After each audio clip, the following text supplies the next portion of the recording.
मुझे तलाक नहीं चाहिए। एक महिला अपने पति को तलाक दे रही थी। उसके 2 बच्चे थे। महिला के वकील ने सारी तैयारी कर रखी थी, बस पति के साइन बाकी थे।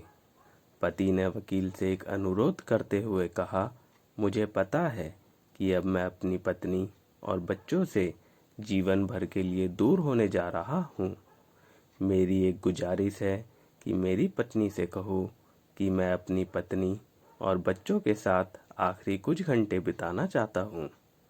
वह बच्चों को कल कोर्ट में ले आए, वहाँ से मैं उन्हें अपने साथ ले जाऊँगा। उसके बाद मैं आकर हस्ताक्षर कर दूँगा। सुबह उसकी पत्नी और बच्चे कोर्ट में आ गए। पति ने अपनी पत्नी और बच्चों को कार में बिठाया और उन्हें घुमाने ले गया।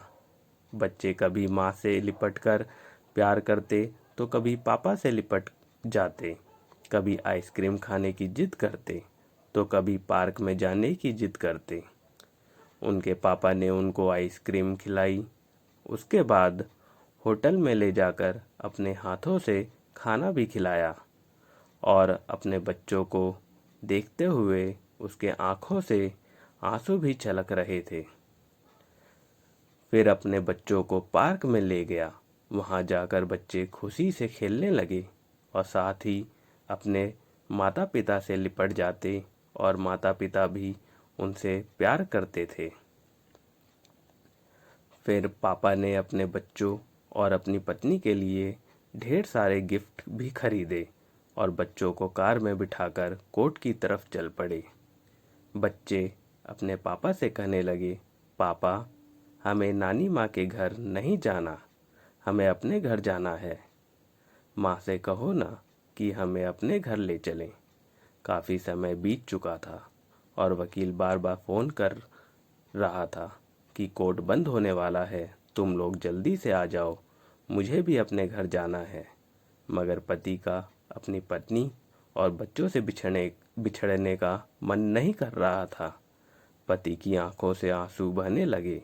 बेटी ने देखा तो फौरन पूछा, क्यों रो रहे हो पापा?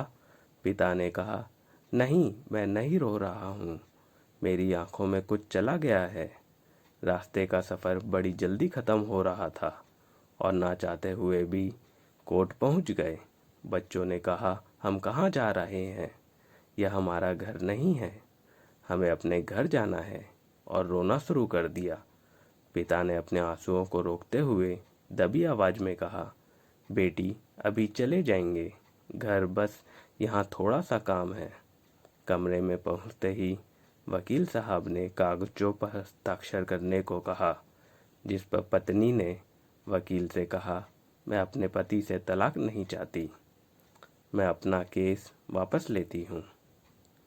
इसके बाद पत्नी और पति दोनों ने एक दूसरे से माफ़ी मांगी कि वह दोनों अपनी अपनी जिद की वजह से अपना घर बर्बाद करने चले थे और साथ ही अपने बच्चों की ज़िंदगी भी।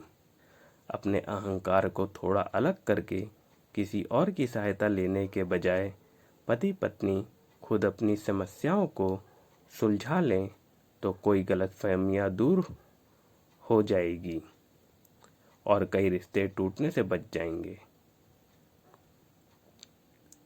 मेरी कामना है कि यह बात लोगों के दिलों तक पहुँचे और वे अपने अनमोल रिश्तों को खोने से बच जाएं।